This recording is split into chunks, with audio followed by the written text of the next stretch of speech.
ನಮಸ್ಕಾರ ಎಲ್ರಿಗೂ, welcome back to my channel Mane Kai ರುಚಿ. ಇವತ್ತು ನಾನು ಗೋಬಿ ಮಂಚೂರಿ ಮಾಡೋದನ್ನು ತೋರಿಸ್ತಾ ಇದ್ದೀನಿ. ಸ್ಪೆಷಲ್ ಏನಪ್ಪ ಅಂದರೆ ಗ್ರೀನ್ ಗೋಬಿ ಮಂಚೂರಿ ಮಾಡೋದು ತೋರಿಸ್ತಾ ಇದ್ದೀನಿ. ಬನ್ನಿ ನೋಡೋಣ ಹೇಗೆ ಮಾಡೋದು ಅಂತ. ಒಂದು ಮಿಕ್ಸಿ ಜಾರ್ಗೆ ಖಾರಕ್ಕೆ ತಕ್ಕನಂಗೆ ಹಸಿಮೆಣಸಿನ್ಕಾಯಿ, 1 ಇಂಚಷ್ಟು ಶುಂಠಿ, ಒಂದು ಸ್ವಲ್ಪ ಬೆಳ್ಳುಳ್ಳಿ, 1 ಕಟ್ಟಷ್ಟು ಕೊತ್ತಂಬರಿ ಸೊಪ್ಪನ್ನು ಹಾಕಿ ಈ ರೀತಿ ನುಣ್ಣಗೆ ರುಬ್ಕೋಬೇಕು. ಇಲ್ಲಿ ನಾನು 1 ಗೋಬಿನ ನೀಟಾಗಿ ವಾಶ್ ಮಾಡಿ ಬಿಸಿ ನೀರಲ್ಲಿ 2 ನಿಮಿಷ ಕುದಿಸ್ಕೊಂಡು ತೆಗೆದಿಟ್ಕೊಂಡಿದ್ದೀನಿ. ಆ ಥರ ಕ್ಲೀನ್ ಮಾಡಿರೋ ಗೋಬಿಗೆ ನಾವು ರುಬ್ಬಿರೋಂಥ ಮಸಾಲೆನ ಹಾಕ್ಕೋಬೇಕಾಗತ್ತೆ. ರುಚಿಗೆ ಎಷ್ಟು ಬೇಕೋ ಅಷ್ಟು ಉಪ್ಪನ್ನು ಸೇರಿಸ್ಕೊಂಡು ಚೆನ್ನಾಗಿ ಈ ಮಸಾಲೆ ಎಲ್ಲ ಈ ಗೋಬಿಗೆ ನೀಟಾಗಿ ಅಂಟ್ಕೋಬೇಕು. ಆ ರೀತಿ ಕಲಿಸ್ಕೊಳ್ಳೋಣ. ಈಗ ಇದೆಲ್ಲ ಚೆನ್ನಾಗಿ ಮಿಕ್ಸ್ ಆಗಿದೆ. ಇದಕ್ಕೆ ನಾನು ಒಂದು 6 ಸ್ಪೂನಷ್ಟು ಕಾರ್ನ್ಫ್ಲೋರ್ನ ಹಾಕ್ತಾಯಿದ್ದೀನಿ.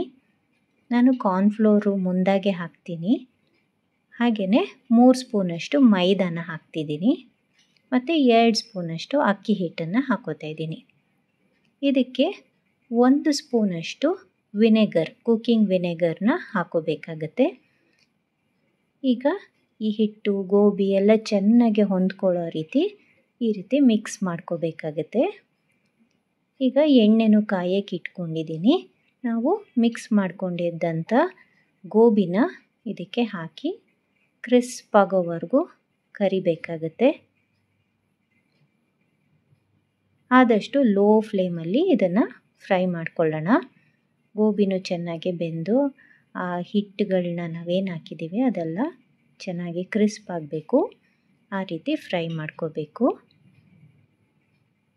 ಮಧ್ಯದಲ್ಲಿ ಆವಾಗವಾಗ ಈ ರೀತಿ ಹೊರಳಿಸ್ಕೊಂಡು ಕರಿಬೇಕಾಗತ್ತೆ. ಈಗ ಇದಾಗಿದೆ. ಈಗ ಇದನ್ನೆಲ್ಲ ತೆಕ್ಕೊಂಡು ಬಿಡೋಣ. ಅದೇ ರೀತಿ ಮಿಕ್ಕಿರೋ ಗೋಬಿಗಳನ್ನೆಲ್ಲ ಫ್ರೈ ಮಾಡಿಕೊಂಡು ಎತ್ತಿಟ್ಕೋಬೇಕು.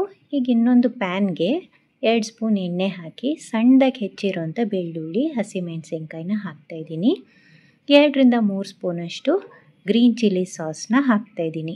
ಇದು ಗ್ರೀನ್ ಗೋಬಿ ಆಗಿರೋದ್ರಿಂದ ನಾನು ಟೊಮೆಟೊ ಸಾಸ್ ಬಳಸ್ತಾ ಇಲ್ಲ, ಬರೀ ಗ್ರೀನ್ ಚಿಲ್ಲಿ ಸಾಸ್ನ ಹಾಕ್ತಾಯಿದ್ದೀನಿ. ರುಚಿಗೆ ಎಷ್ಟು ಬೇಕೋ ಅಷ್ಟು ಉಪ್ಪನ್ನು ಈ ಸಾಸ್ಗೆ ಆ್ಯಡ್ ಮಾಡ್ಕೊಳ್ಳೋಣ. 1 ಸ್ಪೂನಷ್ಟು ಸೋಯಾ ಸಾಸ್ನ ಹಾಕ್ತಾಯಿದ್ದೀನಿ. ಇದನ್ನು ಅಷ್ಟೇ ಚೆನ್ನಾಗಿ ಮಿಕ್ಸ್ ಮಾಡ್ಕೊಳ್ಳೋಣ. ಈಗ ಇದಕ್ಕೆ ನಾವು ಕರೆದು ಎತ್ತಿಟ್ಕೊಂಡಿದ್ದಂಥ ಗೋಬಿನ ಹಾಕ್ಕೊಂಡು ಚೆನ್ನಾಗಿ ಮಿಕ್ಸ್ ಮಾಡ್ಕೊಳ್ಳೋಣ. ಈ ಸಾಸ್ ಎಲ್ಲ ನೀಟಾಗಿ ಗೋಬಿಗೆ ಅಂಟ್ಕೋಬೇಕು. ಆ ರೀತಿ ಮಿಕ್ಸ್ ಮಾಡ್ಕೋಬೇಕು. ನಿಮಗೆ ಬೇಕಿದ್ದರೆ ಈ ಸ್ಟೇಜಲ್ಲೇ ಸ್ಟಾಪ್ ಮಾಡಿ ಸರ್ವ್ ಮಾಡ್ಬೋದು. ಇಲ್ಲಪ್ಪ ಇನ್ನೂ ಸ್ವಲ್ಪ ಸಾಸಿಯಾಗಿ ಜ್ಯೂಸಿಯಾಗಿರಬೇಕು ಅಂತಂದರೆ ಒಂದು ಅರ್ಧ ಕಪ್ಪು ನೀರಿಗೆ 1 ಸ್ಪೂನಷ್ಟು ಕಾರ್ನ್ಫ್ಲೋರ್ನ ಮಿಕ್ಸ್ ಮಾಡಿಕೊಂಡು ಇದಕ್ಕೆ ಹಾಕ್ಕೋತಾ ಇದ್ದೀನಿ. ಕಾರ್ನ್ಫ್ಲೋರ್ ಎಲ್ಲ ಗಟ್ಟಿಯಾಗಿ ಈ ಗೋಬಿ ಜೊತೆಗೆ ನೀಟಾಗೆ ಹೊಂದ್ಕೋಬೇಕು. ಒಂದು 2 ನಿಮಿಷ ಇದನ್ನ ಈ ರೀತಿ ಮಿಕ್ಸ್ ಮಾಡಿಕೊಂಡ್ರೆ ಸಾಕಾಗತ್ತೆ. ನೋಡ್ತಾ ಇರ್ಬೋದು, ಈಗ ಕಾರ್ನ್ಫ್ಲೋರ್ ಎಲ್ಲ ಗಟ್ಟಿ ಆಗ್ತಾ ಬರ್ತಾಯಿದೆ. ಗಟ್ಟಿಯಾಗಿ ಆ ಗೋಬಿಗೆಲ್ಲ ನೀಟಾಗಿ ಅಂಟ್ಕೋತಾ ಇದೆ. ಈಗ ಇದು ರೆಡಿ ಆಗಿದೆ. ಈಗ ಇದನ್ನು ಸರ್ವ್ ಮಾಡ್ಕೊಳ್ಳೋಣ. ಯಾವಾಗಲೂ ರೆಡ್ ಚಿಲ್ಲಿ ಪೌಡರು ಮತ್ತು ರೆಡ್ ಟೊಮ್ಯಾಟೊ ಸಾಸ್ನ ಹಾಕಿ ಗೋಬಿ ಮಾಡೋದು ಕಾಮನ್ನು.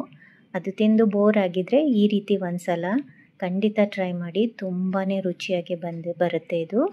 ಟ್ರೈ ಮಾಡಿ ಹೇಗೆ ಬಂತು ಅಂತ ಖಂಡಿತ ಕಮೆಂಟ್ ಸೆಕ್ಷನಲ್ಲಿ ತಿಳಿಸಿ. ಹಾಗೆಯೇ ಈ ವಿಡಿಯೋ ನಿಮಗೇನಾದರೂ ಇಷ್ಟ ಆಗಿದ್ದಲ್ಲಿ ಪ್ಲೀಸ್ ಲೈಕ್ ಮಾಡಿ, ಶೇರ್ ಮಾಡಿ ಮತ್ತು ಸಬ್ಸ್ಕ್ರೈಬ್ ಮಾಡಿ ಅಂತ ಹೇಳ್ತಾ see you in the next video. Happy cooking.